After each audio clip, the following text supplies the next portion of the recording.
Questa trasmissione è offerta da Tiare Shopping Villesse.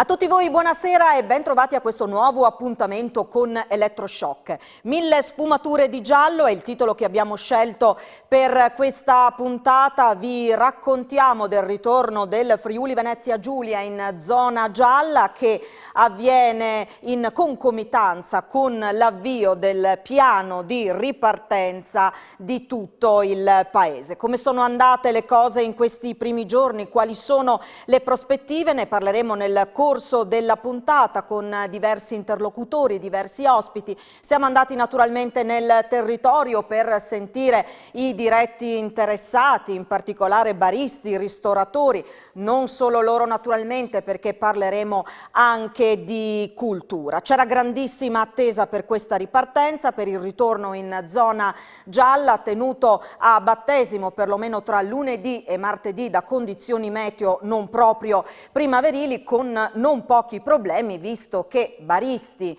e ristoratori hanno potuto riprendere la loro attività, ma di fatto solo all'aperto. Oggi un po' di sole e si sono visti già i primi tavolini pieni. Allora iniziamo ad affrontare il tema collegandoci via Skype con il presidente della Camera di Commercio di Pordenone Udine, Giovanni D'Apozzo. Buonasera. Buonasera a voi. Allora, stiamo parlando finalmente di ripartenza, anche se insomma sappiamo che le condizioni non sono le più favorevoli e che comunque ci sono ancora tanti ostacoli da affrontare. Quali sono comunque le prime sensazioni? Ma è una ripartenza con tanti se, tanti ma e soprattutto alcune cose che sinceramente non si riescono a capire, però ripartenza e speriamo che sia una ripartenza del primo step a cui ne seguiranno altri. Molto importante sarà questa verifica soprattutto dei dati epidemiologici di metà maggio, per vedere se si riuscirà ad andare un po' oltre a quelli che paletti sono stati messi in questi ultimi provvedimenti. Bene che si riapra, che si torni un po' a vivere questo da parte dei cittadini, degli imprenditori, bene cinema e teatri, ma sinceramente non si capisce questo continuo accanimento verso la categoria soprattutto dell'ospitalità, in particolar modo la ristorazione, i pubblici esercizi, cioè al cinema distanziati sì, in decine di persone, in un tavolo in ristorante sempre al chiuso, no, con tutte le prescrizioni che sono state adottate, quindi anche con delle spese sostenute dagli imprenditori, soprattutto del mondo dell'ospitalità. Soprattutto anche in un contesto dove si dice sì, si può mangiare, bere, prendere il caffè all'aperto, ma con le temperature che abbiamo nella nostra regione non abbiamo certo il clima delle aree mediterranee, questo diventa un ostacolo non facile da superare. Ho visto la creatività tipica degli imprenditori del nostro settore che si sono attrezzati, però io mi auguro che soprattutto anche quelli che sono i limiti, non tanto adesso nel mese di aprile e primi di maggio, ma da metà maggio in avanti, quando inizieranno un po' anche a rimovimentarsi le nostre località turistiche, dire a un turista vieni in Italia, vieni a Lignano, a Grado, a Trieste, a Udine, dove diavolo vuoi, però alle 10 ti chiudi in albergo, sinceramente mi sembra ridicolo. Ecco, visto che abbiamo parlato proprio di ospitalità e di turismo e che siamo alle porte di una stagione che si aprirà inevitabilmente all'insegna dell'incertezza, c'è la prospettiva degli imprenditori che in questo momento devono prendere decisioni importanti, ad esempio sul personale da assumere per la stagione. Devono prendere decisioni importanti in un clima ancora una volta di totale incertezza. Questo non solo spaventa, ma anche frena negli investimenti in un settore che sappiamo essere strategico per la nostra regione. Ma sì, è indubbio. Io ho letto alcune dichiarazioni del ministro Speranza che mi hanno lasciato veramente attonito, anche riprese dal suo libro scritto ma mai pubblicato, dove lui si preoccupa se vede più di 2 persone. Ma forse non ci si rende conto che in particolar modo il settore dell'ospitalità è quello che dà maggiori opportunità al lavoro per i giovani all'interno dei bar, dei ristoranti, negli alberghi, nei negozi e al lavoro femminile, che sono i 2 settori che più necessitano di un'attenzione in questo momento e sono quelli più in crisi in cassa integrazione da mesi e mesi, con la cassa integrazione che non si sa quando arriva, quanto arriva, nessuno riesce ad avere delle informazioni corrette. Quindi poniamoci anche nell'ottica degli imprenditori del mondo del turismo, dell'ospitalità. Già la montagna ha perso totalmente la stagione invernale, con danni incalcolabili all'interno di tutto l'arco alpino, quindi non solo la nostra regione. Adesso si apre la stagione estiva, che per il turismo italiano è fondamentale. Non sappiamo nulla, non sappiamo come saranno le modalità, non sappiamo le tempistiche, ma soprattutto non sappiamo anche il valore di mobilità che può dare l'avere una vaccinazione completata, non solo da parte degli italiani, ma soprattutto da parte degli stranieri. Ieri sera un amico da New York mi mandava un comunicato del Ministero della Sanità degli Stati Uniti, dove dice: bene, tutti quelli che hanno il vaccino hanno la possibilità di viaggiare, muoversi e quant'altro, addirittura c'era scritto without mask, quindi senza maschera. Adesso lasciamo perdere che la mascherina la possiamo anche portare quando siamo in locali molto affollati, ma qui non c'è niente, non c'è un'indicazione, non c'è un percorso.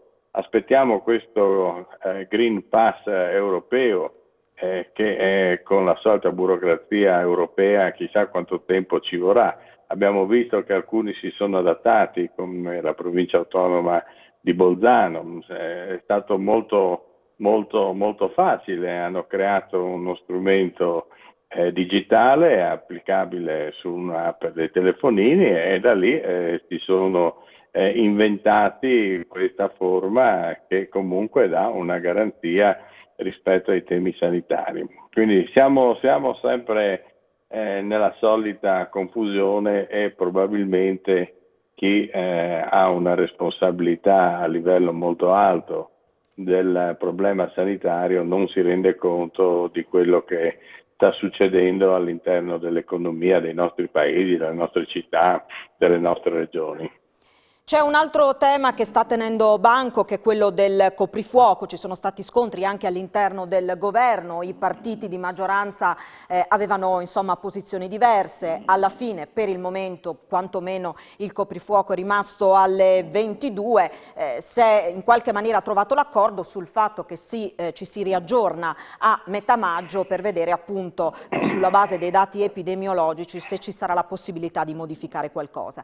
Abbiamo parlato di coprifuoco in questo periodo soprattutto in relazione al settore della ristorazione, che non è però l'unico penalizzato dal coprifuoco alle 22. Allora Presidente, vediamo insieme questo contributo con la testimonianza di chi rappresenta il teatro e di chi rappresenta il cinema, in particolare l'ente regionale teatrale del Friuli Venezia Giulia, 27 teatri a circuito che il 10 maggio dovrebbero appunto riaprire, si stanno organizzando per poterlo fare, poi il cinema visionario di Udine che finalmente ha visto tornare in sala gli spettatori non virtuali. Vediamo insieme, poi parliamo di coprifuoco.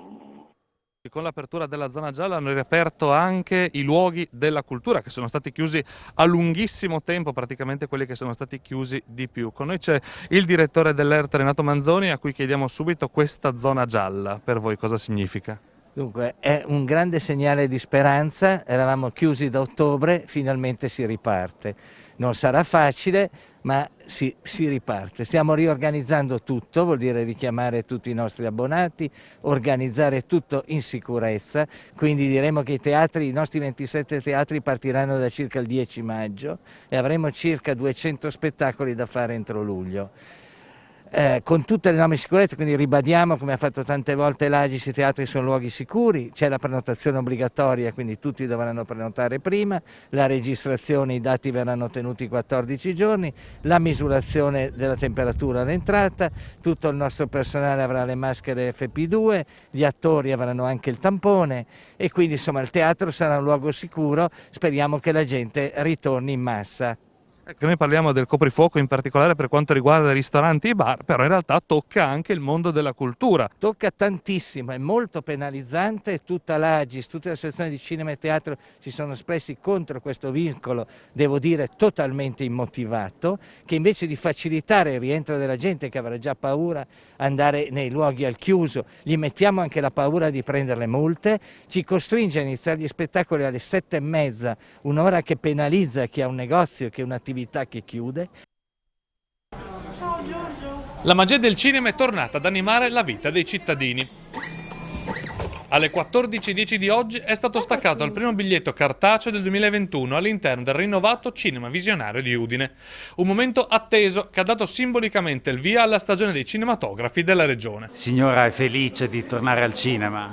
Certo, poi per me che non esco quasi mai, è unica uscita era il cinema quasi. È bello vedere la gente che viene subito al cinema, abbiamo molti spettatori già adesso alle 2:30, molti hanno già comprato il biglietto per il film della serata, d'altronde i film che ci sono film belli, da giovedì avremo Nomadland, il vincitore dell'Oscar come miglior film, regia, miglior attrice protagonista, da oggi abbiamo Minari, un film che ha vinto la migliore attrice non protagonista, abbiamo Mank di Terence Fisher che ha vinto scenografia e fotografia giusto stanotte per gli Oscar, e poi avremo In the Mood for Love, il nostro film distribuito da Tucker Film, uno dei più grandi capolavori del XXI secolo, restaurato e rimasterizzato in 4K.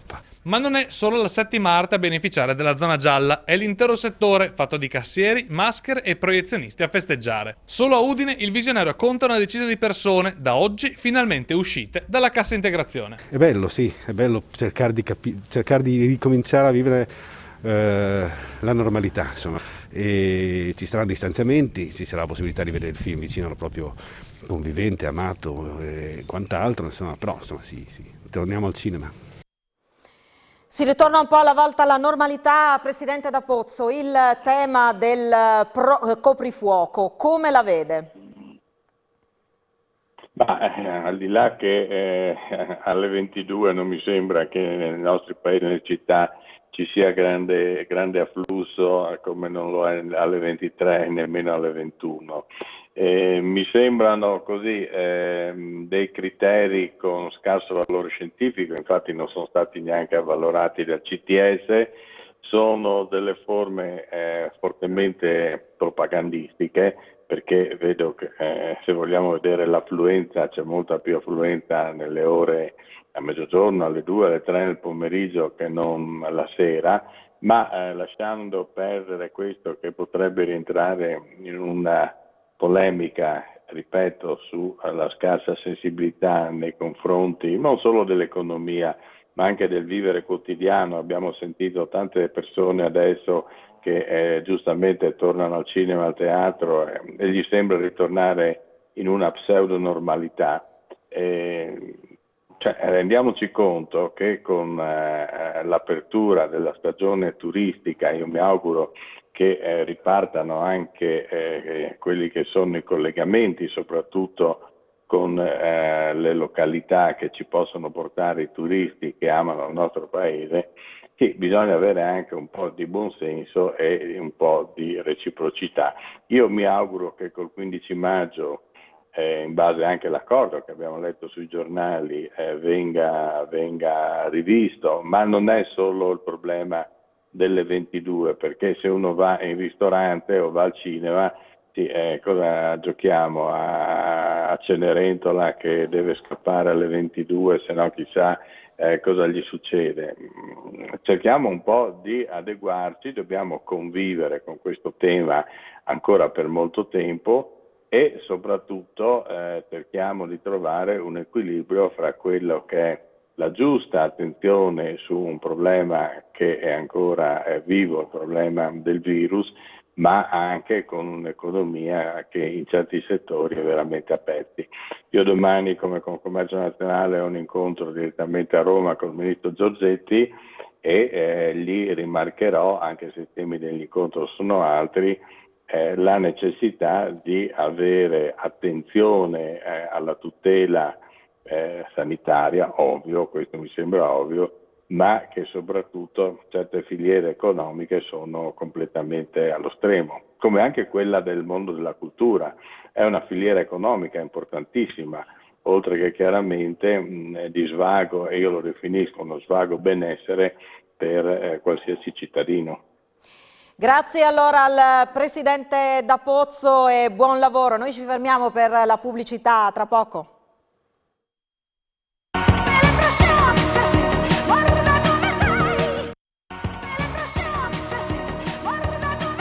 Eccoci nuovamente insieme in studio con Elettroshock. Abbiamo aperto questa puntata sentendo le parole del Presidente della Camera di Commercio di Pordenone Udine. Nel corso della puntata andremo a sentire ristoratori, baristi per farci raccontare qual è il clima che si respira in questi primi giorni in zona gialla e in queste giornate all'insegna della ripartenza graduale, insomma con non pochi ostacoli da affrontare. È stato un anno davvero particolare e molto difficile proprio per la categoria dei ristoratori, dei baristi, ma anche degli albergatori. Tantissime giornate di chiusura e poi la grandissima difficoltà di dover riorganizzare il proprio lavoro, le proprie strutture per adeguarsi alle norme che nel frattempo insomma cambiavano. Tanti investimenti anche importanti, alcuni dei quali poi i risultati magari all'ultimo minuto inutili. Insomma, in questo clima davvero di incertezza da tanti punti di vista è stato davvero difficile riuscire a resistere e a guardare avanti. E proprio di questo anno così particolare parliamo con l'ospite che ci ha raggiunto in studio, Gianluca Perna, che ringraziamo per aver accolto il nostro invito, fondatore e amministratore di Facile 626, che di fatto darà voce proprio a tutto il settore, occupandosi di sicurezza sul lavoro in maniera specifica proprio per alberghi, ristoranti e bar, giusto? Giusto, è corretto. Tanto buonasera a tutti. Allora, abbiamo detto che è stato un anno questo davvero molto difficile, essendo voi a contatto con tantissimi clienti di questo settore, sicuramente avete il polso della situazione. Come è andato quest'anno prima di arrivare, diciamo, al presente? Allora, quest'anno per il settore della ristorazione è stato un anno veramente impegnativo e ricco di incertezze, soprattutto impegnativo proprio per le incertezze di aprire, chiudere e del continuo cambiamento o modificazione insomma, delle regole. Noi abbiamo, abbiamo 1500 clienti distribuiti sul nord Italia e quindi abbiamo potuto vedere le cose come succedevano nelle varie regioni ovviamente. È chiaro che in ogni regione poi ci sono state, a seconda delle zone, gialle, rosse insomma un po' di tutti questi colori, no? Anche rinforzati e quant'altro, e quindi è stato impegnativo per i ristoratori dover capire innanzitutto cosa fare, ma soprattutto capire cosa fare all'ultimo momento. Già adesso ci sono delle difficoltà. Faccio un esempio: un ristoratore che apre adesso ha la certezza di questo mese, però non sa se a giugno o fine giugno cambieranno i colori delle regioni, per cui fare investimenti, assumere personale, soprattutto nelle località balneari, diventa qualcosa di impegnativo e quindi anche di coraggioso da parte dei ristoratori, che sono comunque sul pezzo e anche positivi, perché noi ne sentiamo diversi ogni giorno e diciamo l'atteggiamento è positivo. È chiaro che dipende anche da come si muoverà il governo in questo periodo. In questi primi giorni in zona gialla, restando appunto nell'ambito dei bar, dei ristoranti, non tutti hanno avuto la possibilità di riaprire, solo appunto chi poteva garantire il servizio al tavolo all'esterno. Come insomma è stata presa questa regola per ripartire? Allora, diciamo che molte delle regole da parte dei ristoratori, ma anche da parte di noi addetti insomma, alla sicurezza sul lavoro, soprattutto nella ristorazione, sono regole che troviamo, come dire, alquanto strane, alquanto incongruenti. Facciamo un esempio: il fatto di aprire solamente all'esterno, ma poi all'interno si può continuare a praticare il servizio di mensa sostitutiva per le aziende, insomma, quello diventa un po' contraddittorio, perché all'esterno sì e all'interno no. Ci sono dei protocolli che il governo ha emanato già lo scorso anno, che sono dei protocolli fatti molto bene, e infatti noi tutti i nostri clienti li abbiamo adeguati a questi protocolli e abbiamo informato anche tutti i loro lavoratori sul comportamento da tenere, e devo dire che i ristoratori si impegnano in questo, hanno fatto investimenti non solo in termini di strutture, mascherine, disinfettanti, ma anche sanificazione, ma anche investimenti in formazione del personale, e questo è stato un grande impegno che poi è stato disatteso, per cui tanto impegno e poi alla fine non si può aprire. Cosa strana, perché effettivamente i protocolli, come dicevo, sono fatti molto bene e garantiscono la sicurezza sia per l'utente finale, cioè il cliente che va presso i ristoranti, sia all'interno che all'esterno, sia per i lavoratori stessi. Nel nostro caso abbiamo avuto veramente pochi casi segnalati di Covid all'interno dei lavoratori del comparto ristorazione, vuoi un po' perché erano chiusi, ma anche quando erano aperti abbiamo ricevuto veramente pochissime segnalazioni, cioè si contano veramente sulle dita di una mano. Questo vuol dire che applicando in una maniera corretta i protocolli, i ristoranti sono luoghi sicuri e non c'è nessuno studio che dimostra scientificamente che il fatto di aprire i ristoranti fa aumentare il contagio o i contagi e comunque appunto chiaramente anche i decessi. Per cui dal nostro punto di vista, gestito con i protocolli che lo stesso Stato ha dato, che ripeto sono fatti molto bene, i ristoranti si possono tenere aperti. Chiaro, ci vogliono anche i controlli da parte dello Stato attraverso le forze dell'ordine, attraverso l'esercito, mi viene in mente, e chiaramente perché non si può lasciare o demandare tutto al fatto che anche il ristoratore diventi anche uno sceriffo. È chiaro, non è il suo mestiere, però sicuramente i ristoratori hanno fatto e fanno e continuano a fare la loro parte, ma lo fanno nonostante, come dire, anche molte cose contraddittorie, non ultimo il coprifuoco alle 22, che non si capisce cosa c'entri con i contagi. Torneremo anche sul tema del coprifuoco, ma facciamo invece un passo indietro. Andiamo al primo lockdown, quello più duro e che ci ha messo alla prova maggiormente non solo dal punto di vista economico e della salute, ma anche psicologico. E ricordiamoci di come a un certo punto i ristoranti si preparassero alla ripartenza con tanti investimenti. Moltissimi hanno acquistato i divisori in plexiglass, per esempio, sulla base appunto di quello che sembrava essere il protocollo per la ripartenza. Investimenti non solo in questo senso, c'è chi ha comprato tavoli nuovi, inizialmente la distanza tra i tavoli doveva essere di 2 metri, poi insomma sappiamo che al momento di ripartire le regole erano diverse da quelle di poco tempo prima, che avevano portato molti imprenditori a fare appunto degli investimenti per essere pronti, per adeguarsi. Ecco, tante spese risultate inutili in un momento difficilissimo dal punto di vista economico per queste attività. Sì, me ne aggiungo anche questa cosa. Inizialmente il decreto appunto prevedeva che l'investimento in mascherine e dispositivi di protezione individuale, come la sanificazione degli ambienti e quant'altro, prevedeva un credito d'imposta del 50%. Siamo finiti dopo un anno ad avere poco meno del 20%. Questo ha creato sia in chi vendeva questi dispositivi, chiaramente con un incentivo molto forte, sia in chi li ha acquistati delle problematiche. Cioè molti ristoratori hanno ordinato dispositivi di sanificazione pensando di pagarli chiaramente la metà, poi alla fine ne hanno pagati l'80%, e questo ha creato insomma anche arrabbiature, perché se prometti una cosa poi devi mantenerla. Faccio un altro esempio: le mascherine chirurgiche, che sono chiaramente insomma uno strumento DPI, sono diventate DPI, cioè dispositivo di protezione individuale, solo in seguito a una normativa, cioè con il decreto Cura Italia, che è stato uno dei primi decreti, l'articolo 16 appunto prevedeva che la mascherina chirurgica passasse da dispositivo medico a DPI, che è una cosa come dire: se io indosso oggi il casco per la bicicletta diventa buono e diventa valido anche per andare in moto. Ancora di più aggiungo, nel momento in cui si dice che una mascherina, anche la mascherina per la popolazione va bene, è come dire: bene, mi basta la bandana per andare in moto. Cioè siamo arrivati a questo assurdo, per cui se la FFP2 è la mascherina che giustamente è scientificamente provato insomma, che è la migliore per contrastare la diffusione del Covid, allora mettiamo quella come obbligatoria, no? Cioè, quindi i ristoratori sono pronti a fare anche questi investimenti che sono piososi, però insomma lasciateci aprire, lasciateci lavorare con tutte le sicurezze del caso.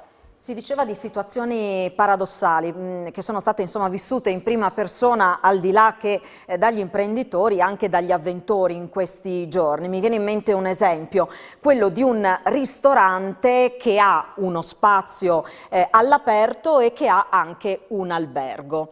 Chi in questi giorni ha voluto provare il fascino di andare a pranzo fuori al ristorante è stato messo appunto negli spazi all'aperto, le temperature insomma non erano proprio primaverili, che significava mangiare all'aperto con il cappotto, magari insomma anche con una sciarpa, e quegli stessi clienti vedevano all'interno del ristorante mangiare al chiuso altre persone, che chi erano? Gli ospiti dell'albergo. E chiaramente in molti hanno chiesto ai ristoratori: scusate, ma perché noi dobbiamo stare fuori e c'è qualcun altro che sta dentro? Qual è la differenza? Perché c'è rischio contagio per il cliente esterno, non per il cliente dell'albergo? È chiaro che gli esperti, insomma anche la normativa, parte dal presupposto che non deve avere assembramenti, non deve avere troppa vicinanza, ok? Questo è chiaro, ma se io metto delle regole e dico la distanza non tra un tavolo e l'altro, ma tra una seduta e l'altra è di 1 metro, anche lì c'è stata molta confusione, però basta leggere il decreto, di 1 metro, è evidente che io posso entrare nel ristorante, non c'entra se sono avventore o meno, anche questa distinzione è un po' strana, no? Cioè a me sembra che da un lato ci sia, ma senza voler fare nessuna polemica, però guardando i fatti, no? Quindi il punto di domanda è un qualcosa che riguarda un fatto politico, cioè dico ok, devo rieducare le persone a rivivere in un altro modo, oppure è qualcosa che riguarda un po' di incompetenza o di confusione anche a livello insomma, centrale, a livello anche tecnico. E questo è un dubbio che viene ed è lecito, perché ci sono troppi elementi, come questo che lei ha appena citato, che sono contraddittori, no? Abbiamo ancora un minuto a disposizione, direi di affrontare il tema del coprifuoco. Ne abbiamo parlato anche in apertura con D'Apozzo. Molti si chiedono: ma che cosa cambia tra le 22 e le 23, ma anche tra le 22 e le 21, insomma, alla fine dei conti? Beh, insomma, la risposta credo insomma, che sia sotto occhio di tutti, non cambia assolutamente nulla, vale questo, se ci sono delle regole vanno rispettate ed è giusto che le persone, a partire dagli operatori del settore, quindi i ristoratori, lo facciano, e vi posso assicurare che lo stanno facendo e si sono impegnati per fare questo. Poi chiaramente ci sono delle situazioni che vanno fuori controllo, questo è evidente un po' in tutte le città, ma lì bisogna che le forze dell'ordine intervengano e rimettono le cose a posto. Non si può dare questo onere ai ristoratori e non si può far pagare per pochi eventi del genere un prezzo così alto ai ristoratori. Io dico una cosa: i ristoranti sono luoghi sicuri perché vengono gestiti bene, e vi assicuro che i ristoratori ce la mettono tutta, hanno investito, stanno facendo sacrifici, si stanno impegnando anche con uno spirito, devo dire, coraggioso, veramente coraggioso, ed è giusto che questo venga riconosciuto dalle istituzioni, che invece si devono, d'altro canto, devono fare secondo me una cosa: uno è proprio correre coi vaccini, e due, come dire, controllare di più il territorio con le forze dell'ordine e dico anche con l'esercito, e questo aiuterebbe a ripartire in sicurezza e ad aiutare anche il commercio e quindi anche tutti i lavoratori, perché non dimentichiamo che ci sono anche i lavoratori, sono migliaia, centinaia di migliaia in Italia di lavoratori del comparto della ristorazione che sono fermi ed è giusto farli ripartire. Grazie allora Gianluca Perna, e speriamo davvero che questo spirito, questo coraggio, questa resilienza, espressione che ormai stiamo utilizzando spesso in questo periodo, di cui hanno dato e stanno dando prova i lavoratori e gli imprenditori di questo settore, insomma, duri ancora un po'. Dobbiamo resistere tutti quanti davvero per arrivare al momento in cui, speriamo il più presto possibile, si potrà voltare pagina. Grazie e buon lavoro. Ci fermiamo per la pubblicità, tra poco.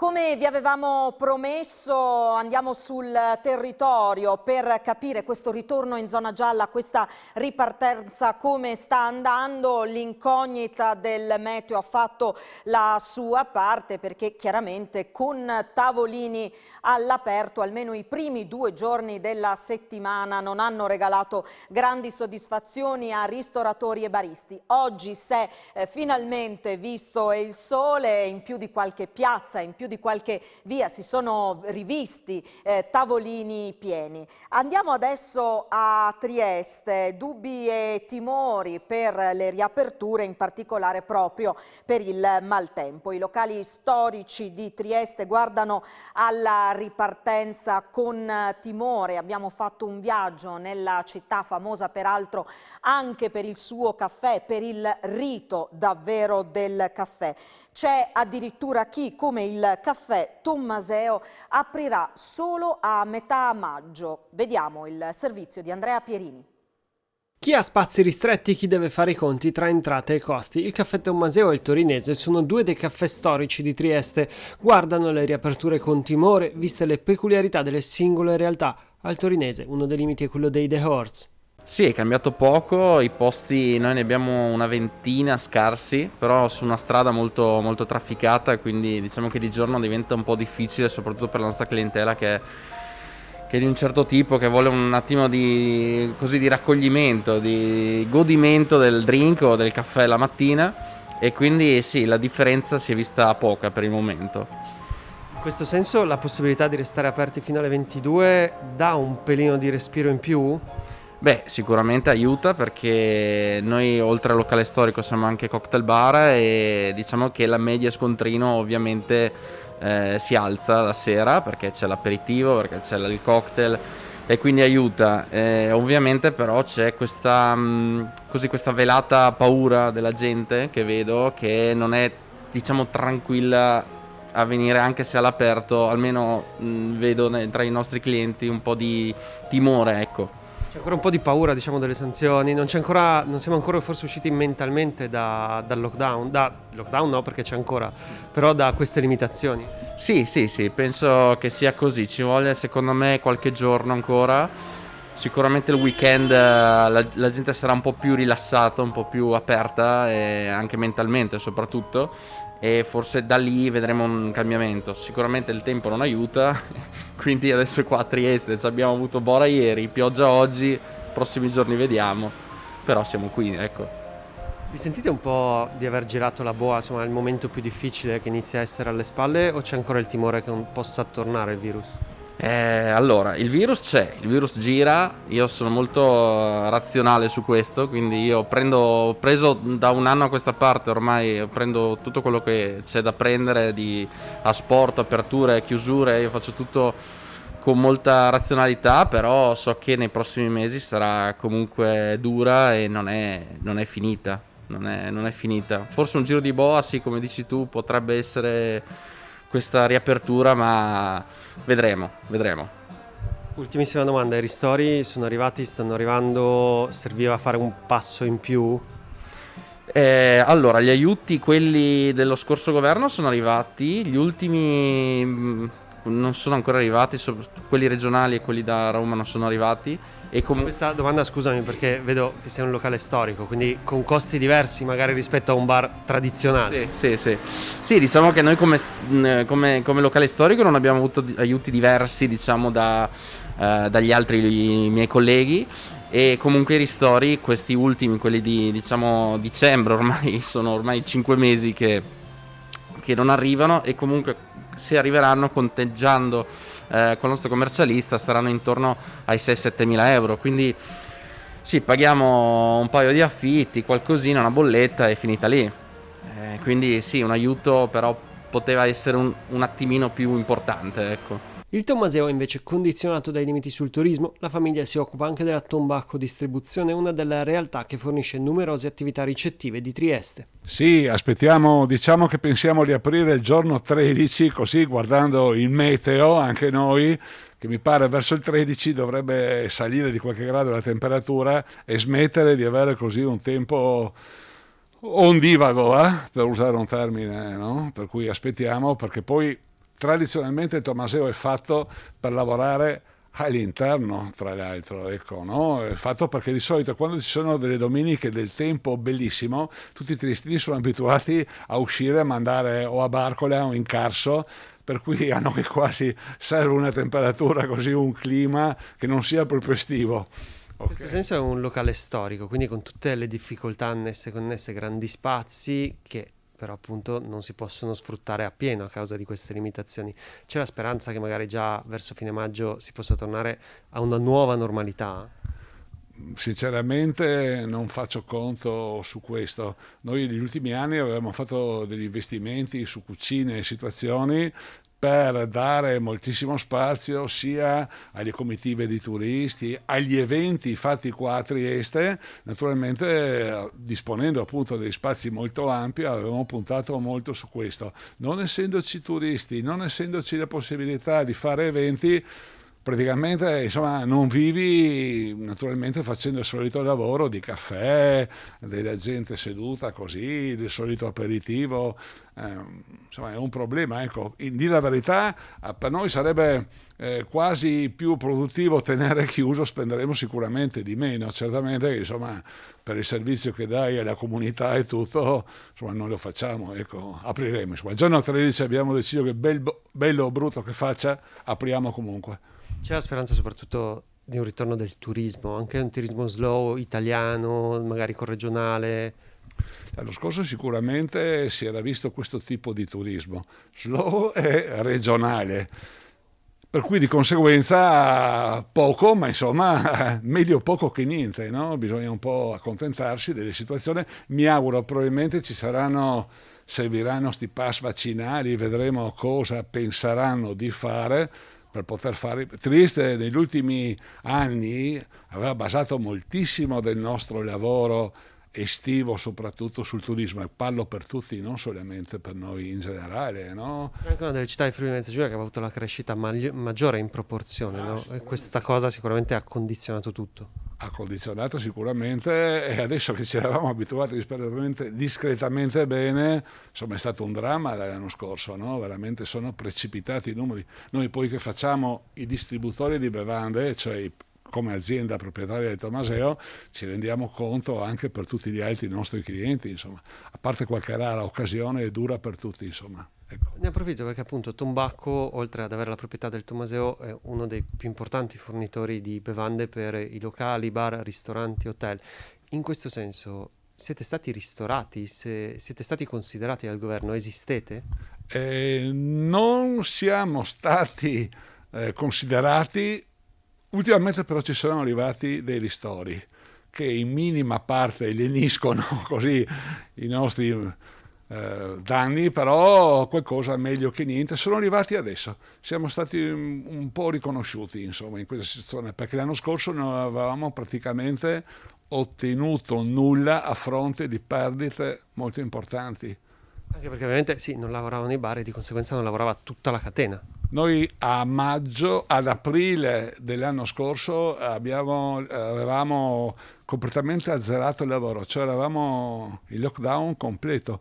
Quest'anno adesso un minimo, perché abbiamo avuto una zona rossa più light, no? Per dire così. Siamo andati un po' meglio, abbiamo lavoricchiato un po', ma siamo 60% in meno, insomma, situazioni di questo tipo, ecco. Perché cosa vuole? Quasi tutti i bar non fanno consumo di quello di cui di solito le aziende come la mia vivono, cioè il consumo di birra in fusto, dei fusti, dei prodotti, dei superalcolici, di quello che in questo momento si bevono i caffè. Ecco, insomma, un lavoro diverso. Buona fortuna, si può dire, almeno per la riapertura, per una nuova ripartenza. Crepilupo, no? Una sensazione di questo tipo. Speriamo comunque, insomma, questo è il nostro lavoro e comunque, guardi, continuiamo ad investire e a fare quello che spero ci porti delle soddisfazioni più avanti. Bisogna crederci, illudersi, forse non lo so, ma insomma. Avete un traguardo, cioè pensate magari tipo con giugno, i vaccini e tutto. Cioè, come state lavorando? Come programmate in questo momento così difficile? In questo momento sono sincero e non stiamo programmando, è difficile programmare. In questo momento facciamo quello che non ho mai fatto, vivere la giornata. Sinceramente penso che purtroppo comincerà il lavoro vero, spero quando saranno vaccinati un 60% della popolazione, spero che a fine estate si possa cominciare a lavorare veramente. Ecco, mi auguro. Se poi dovesse succedere adesso a fine giugno, a luglio, tutto è preso. Siamo felicissimi, tutto è preso, però sinceramente poi vedo se ci sono dei problemi con le vaccinazioni, ci mancano i vaccini, insomma la cosa va molto a rilento, ecco, questo è il problema forse principale.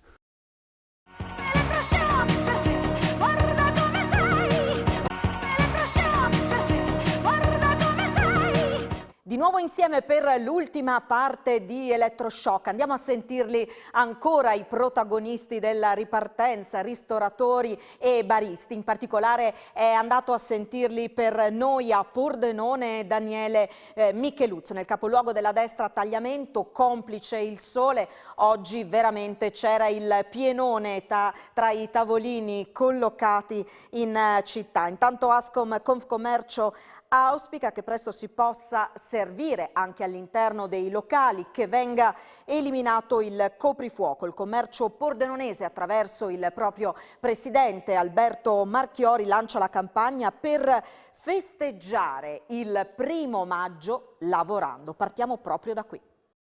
Presidente, si avvicina il 1° maggio, quest'anno sarà una festa del lavoro particolare perché è una festa del lavoro al lavoro. Voi in passato spesso avete difeso questa festività, però questa volta dite sì, bisogna andare a lavorare. Sì, noi siamo sempre stati allineati con i sindacati su queste tematiche. Queste sono date importanti per un paese civile, eccetera.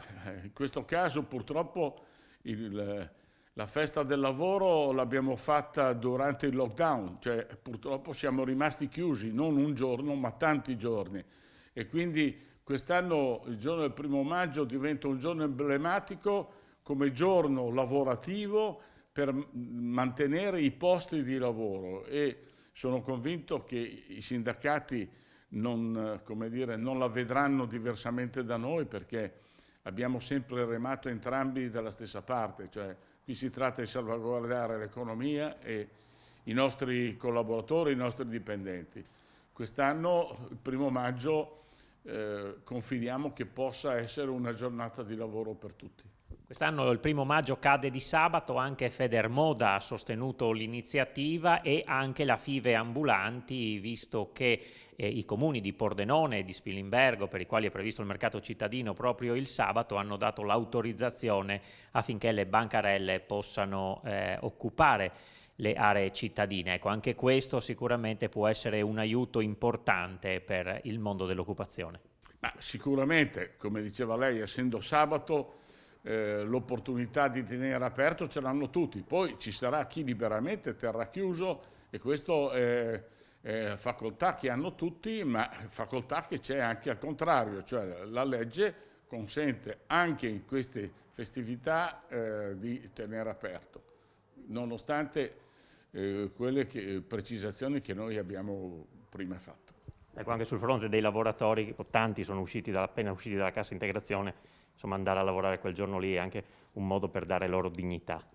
Ma io penso di sì, anche perché dare dignità, ma soprattutto far uscire da una depressione psicologica che grava su tutti, anche quelli che stanno bene, anche quelli che hanno un posto di lavoro, perché siamo tutti bene o male condizionati. Questa pandemia ha fatto molti danni sotto il profilo salutare ed economico. Con il ritorno alla zona gialla ci sono state le riaperture, in particolare di bar e ristoranti, anche se con molte limitazioni. Ecco, qual è il suo parere? Io stamattina ho chiesto anche di sentire il Presidente della Regione, che è anche coordinatore nazionale di tutte le regioni, perché supporti queste nostre richieste, non per illibere tutti, non per tornare indietro, ma per andare avanti con scelte oculate, intelligenti. Vanno fatte delle verifiche su dove provengono, dove si contaminano i ragazzi, non sempre sulle strutture ricettive, senza avere documentazione scientifica che quello sia il luogo dove ci si contamina, perché se così fosse a questo punto chiudiamo tutto. C'è troppa improvvisazione e quindi i risultati sono quelli che sono, i nostri sono furibondi e incominciamo comunque gradualmente a riprendere. Quali sono le vostre richieste? Che cosa vi auspicate almeno per le prossime settimane? Ma guardi, sul tema del coprifuoco, spostare il coprifuoco di un'ora è un'ulteriore presa in giro, non cambia nulla. Il coprifuoco va a nostro modo di vedere eliminato o quantomeno messo solo nelle ore notturne per evitare schiamazzi e anche in questo caso avere anche dei risultati sotto il profilo della criminalità. Ma per il resto tenere in piedi un coprifuoco non ha senso.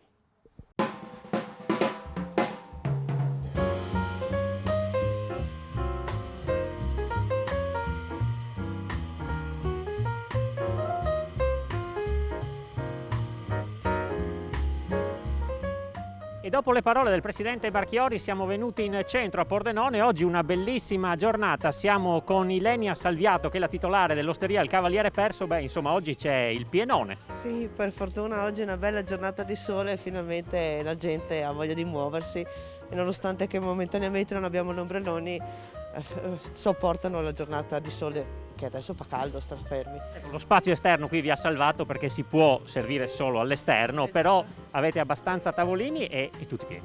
Tutto pieno, sì. Siamo riusciti come l'anno scorso, il Comune ci ha concesso come l'anno scorso la possibilità di avere i tavoli all'esterno in più, infatti ne abbiamo approfittato per del bel sole, li abbiamo messi fuori subito e pieno, bene così. Le persone arrivano o prenotano? Alcuni prenotano, alcuni arrivano, però aspettano fuori e se c'è posto li facciamo accomodare. È una bella sensazione, vero? Sì, ci voleva, dopo tanto ci voleva assolutamente. In attesa di poter poi lavorare anche all'interno, però già così. Beh, ma intanto ci accontentiamo, è un bel inizio direi. E alla sera? Alla sera, ieri sera abbiamo avuto dei clienti molto temerari perché comunque hanno mangiato nonostante che c'erano 14 gradi fuori e adesso vediamo se stasera piove noi saremo qui lo stesso e che con la pioggia è un po' più difficile, vedremo. Qui c'è la signora Patrizia che insieme alle amiche sta festeggiando il compleanno. Allora tanti auguri, intanto com'è ritornare a festeggiare al ristorante? Ah, da Dio veramente, non vedevamo l'ora di fare 4 chiacchiere in libertà, senz'altro.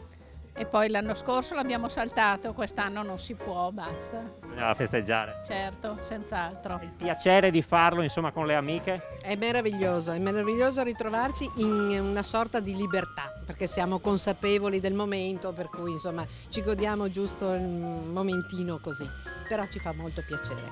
Allora, un bel brindisi. Sì, assolutamente. Tanti auguri.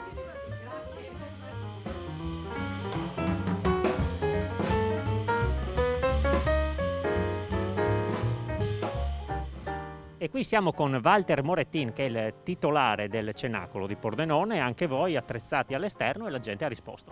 Sì, per fortuna che abbiamo anche il giardino fuori, purtroppo per gli altri che non hanno nessun giardino, che va bene, la legge è così.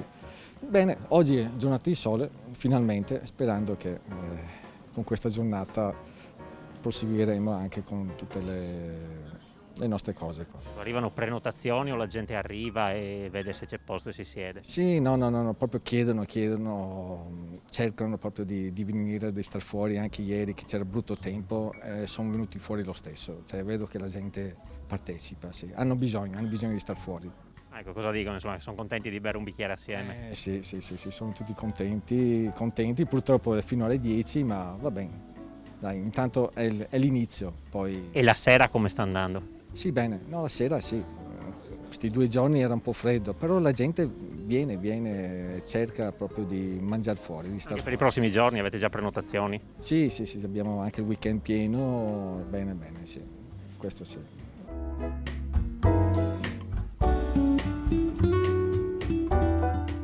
Il ritorno al ristorante bello in famiglia?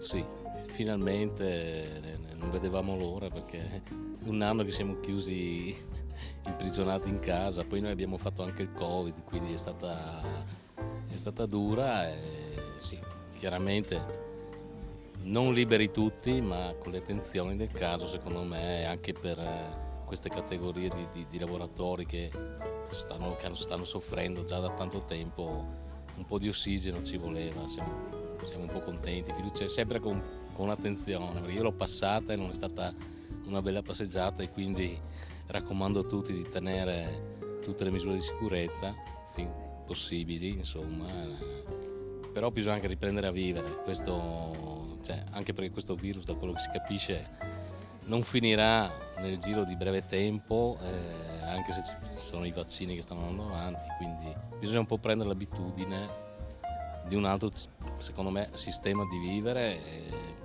vivendo però, ecco. Bello mangiare a casa, però insomma al ristorante un altro effetto ci voleva. Sì, assolutamente sì.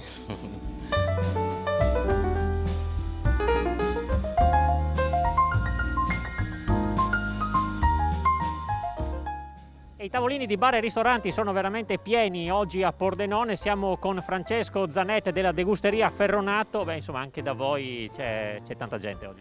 Assolutamente sì, in realtà non ho uno storico perché abbiamo inaugurato oggi la degusteria che era chiusa ormai da 4 mesi, però già ieri lavorando qui nella preparazione ho notato che il corso era pieno di gente, sebbene il tempo fosse un po', come dire, incerto, non era bellissimo, anzi era abbastanza freddo, quindi c'è una gran voglia di uscire. Speriamo che sia di buon auspicio per una ripartenza di lavoro, insomma. E con il sole di oggi certamente è un altro effetto. È un regalo, questo è un regalo veramente bello e buono. Come si guarda al futuro, con un po' di più fiducia da oggi?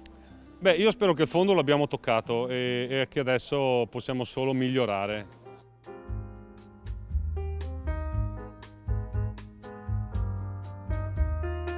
Siamo al ristorante Al Gallo in compagnia del titolare Andrea Spina. Vediamo, avete allestito qui un'area all'esterno, insomma, come vanno le cose, questa ripartenza seppur con delle limitazioni?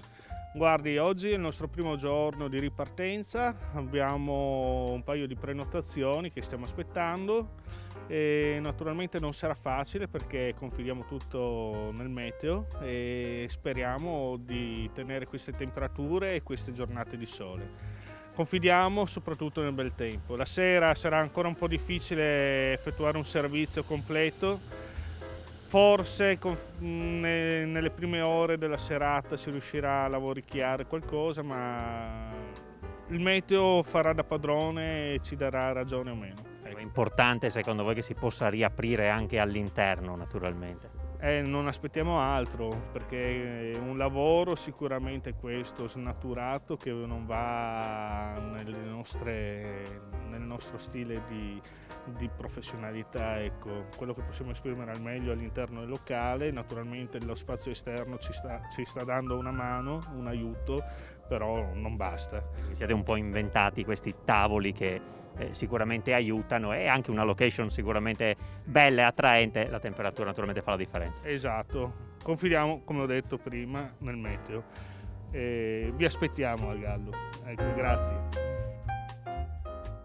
È tutto per questa puntata di Elettroshock, grazie per essere stati in nostra compagnia, appuntamento alla prossima settimana, arrivederci.